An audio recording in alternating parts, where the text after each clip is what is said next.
Myall Shores NRMA Holiday Park. What a great little place this was. It's about 20 minutes east of Bulahdelah, and there's a dirt road that takes you there. Now everyone complains about the dirt road, how rough it is. Look, it is rough, it has got potholes, it has got corrugations, but just take it easy and you'll be fine. So once you get there, you should know you're there when you get to the car ferry. You'll see the holiday park on your right as soon as you get to the car ferry, and that car ferry will take you across to Mungo Brush, and which takes you to Tea Gardens and Hawk's Nest.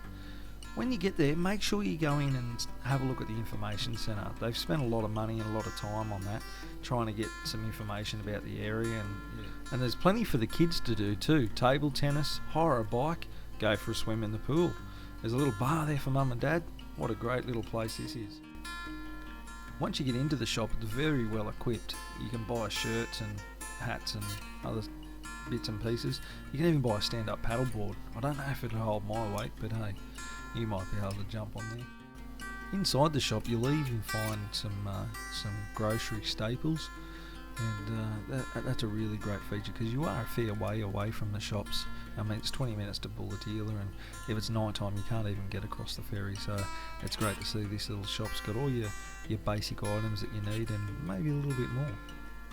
So we really liked overlooking the pool, having a look at the kids playing in the pool, and there's even a little toddler's pool over there. So you make sure the kids are having fun, and you're having fun, and overlooking the water. We really like the bush setting of this park. It's spacious. It's pretty quiet. There's not too many cars that go past there because of that dirt road and that ferry as well. Now, as you can see, the amenities block, they certainly brighten the place up. Now, in each of those buildings there's a dividing wall, so you've got a showering toilet on each side of that block. This is only down in the bush sort of setting, so up further into the park there is another well-made amenities block, more modern. As you can see, there's a little 4-burner barbecue and an outdoor sort of area if you wanted to sit down and cook your meal and whatnot. It is basic, but it is a bush setting.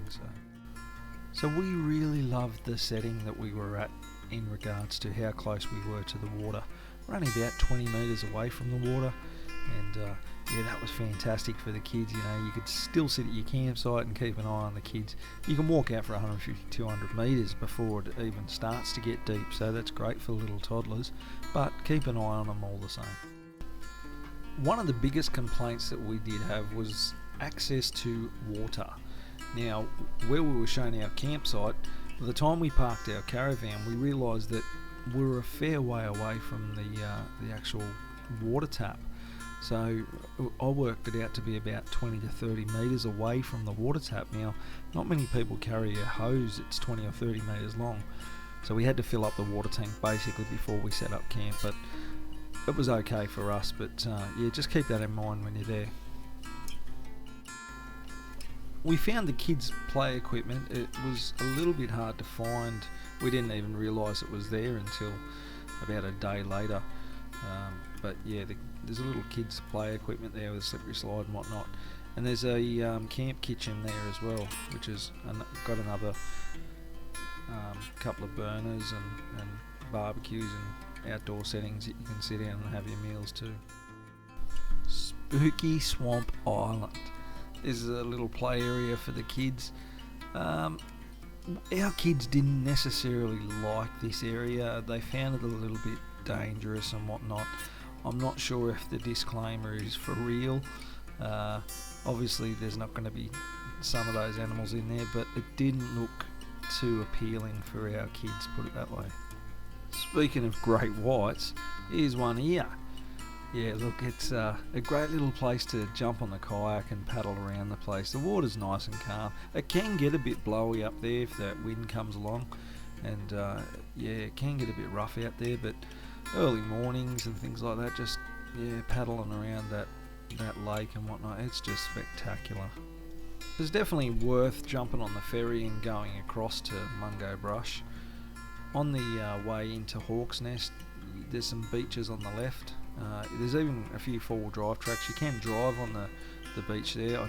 You do need a permit to get on there, but make sure you air your tyres down and yeah, keep an eye out for other vehicles and pedestrians and whatnot. But it goes into the national park, and you can camp on that side of the ferry as well. There is a fee there, but yeah, no, go across there and have a look, and it's a nice little drive into Tea Gardens and Hawk's Nest.